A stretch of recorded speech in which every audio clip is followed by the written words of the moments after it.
افریقہ کا ایک قافلہ پنجاب کی فیملی تو امام کی زیارت کے لیے گئے. فرماتے ہیں چیکنگ پوسٹس بہت زیادہ تھی، قافلے کو بار بار روکا جاتا تھا، ان کی گاڑی کو چیکنگ ہوتی تھی. اس خاتون کا ایک 7 سال کا بیٹا تھا. پولیس والوں نے کہا آپ چیکنگ کروائیں، آپ کا بیٹا گاڑی میں سو رہا ہے، سوتا رہے. بیٹا سوتا رہا. یہ خاتون چیکنگ کروا کے واپس آئی، بیٹا سو رہا تھا.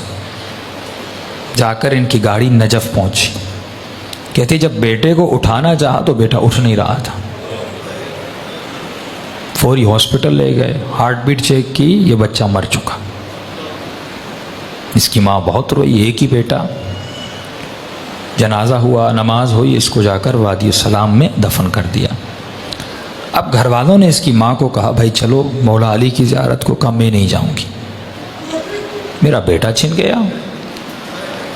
ہوتا ہے نا، کبھی زیارت پہ جائیں، جن کے بچے سخت ہو جاتے ہیں، مر جاتے ہیں، ناراض ہو جاتے ہیں، ہلو بھائی سے چھن لیا. یہ خاتون مولا علی کی زیارت پہ نہیں گئی، کہا میرا بیٹا امام نے چھین لیا، میں نہیں جاؤں گی. قافلہ چلا کربلا، سارا قافلہ امام حسین کی زیارت کو گیا. اس خاتون نے کہا میں نہیں جاؤں گی، میرا بیٹا حسین نے چھین لیا، میں کیوں جاؤں؟ ایک ہی تو بیٹا تھا، میں زیارت کرنے کے لیے آئی تھی، مولا نے کچھ دیا نہیں، اوپر سے میری اولاد مجھ سے چھین لی. نہیں گئی. فرمایا آخری 2 دن بچے. لوگوں نے کہا بھائی عباس کی قبر پہ چلو، جا کر دعا مانگو. کیوں یہاں پہ رو رہی ہو؟ رو رو کے کہتی ہے نہیں، یہ باب الحوائج ہے، اگر میرے آقا ہے تو میرا بیٹا مجھے پلٹا دیں. ایک ہی بیٹا تھا عباس نے، وہ میرا بیٹا چھن گیا. اگر ہیں باب الحوائج مجھے میرا بیٹا واپس کرے. نہیں گئی. کہ آخری دن کچھ ہی گھنٹے بچے. ماں نے کہا بیٹی تھوڑی دیر کے لیے چلو، بے ادبی ہے، بے احترامی ہے، کربلا آئی ہو زیارت کے لیے، ایک بیٹا چھینا دوسرا دے دیں گے، انہی کی امانت تھی، انہوں نے لے لیا واپس. بیٹی کو زبردستی لے گئے. یہ کہتی ہے جیسے میں عباس کی قبر کے کنارے پہ گئی، رو رہی تھی، مولا کی قبر کو دیکھ رہی تھی، اور دل ہی دل میں یا باب الحوائج یا باب الحوائج. کہتی ایک مرتبہ میں نے دیکھا ایک 7 سال کا بچہ اماں اماں کر کے دوڑتا ہوا آ رہا. کہتی میں پریشان ہو گئی، کہیں شدت غم کی وجہ سے کہ یہ کیفیت تو طاری نہیں ہو کہ اپنے بیٹے کو دیکھ رہی ہو. کہ نہیں، آ کے مجھے لپٹا. پھر میرے ساتھ جو خواتین تھی انہوں نے دیکھا، ہاتھوں کو چیک کیا، بالکل بیٹا سالم تھا. سب پریشان. بچہ رو رہا تھا. بچے سے پوچھنے کہ بھائی کہاں تھے، کہاں سے آ رہے ہو؟ کہا میں گاڑی میں سو رہا تھا، جب آنکھ کھلی تو میں نے خود کو لوگوں کی بھیڑ میں پایا. میں رو رو کے اماں اماں کر کے رو رہا تھا. چھوٹا سا بچہ، 7 سال کا معصوم بچہ.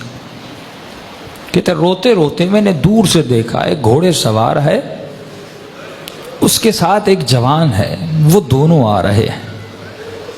مجھ سے پوچھا بیٹے کس کی تلاش میں ہو؟ کہا میری اماں گم ہو گئی. اس گھوڑے سوار نے مجھے کہا کہ بیٹے تو گھوڑے پہ سوار ہو جا. یہ بچہ کہتا ہے کہ میں نے اپنے بچپنے میں کہا کہ انکل مجھے ہاتھ دیں، میں گھوڑے پہ بیٹھ جاؤں. کہا گھوڑے سوار نے کہا میرے ہاتھ نہیں ہیں، میرے ہاتھ کٹے ہوئے ہیں.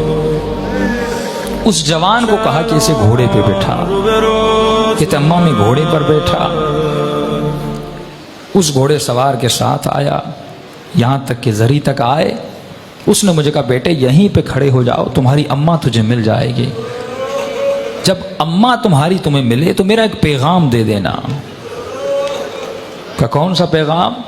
کہ اپنی اماں کو کہنا کہ ہم سے ناراض مت ہوا کریں.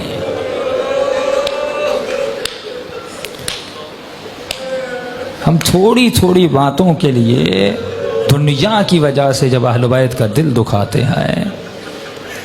یہ معجزہ وادی السلام میں سب تھا. فرماتے پھر وادی السلام کے قبر کو کھودا، کفن تھا، سب کچھ تھا، لیکن لڑکا وہاں پہ موجود نہیں تھا. وہ دینے پہ آئے، دیتے بھی ہیں، معجزے کرنے پہ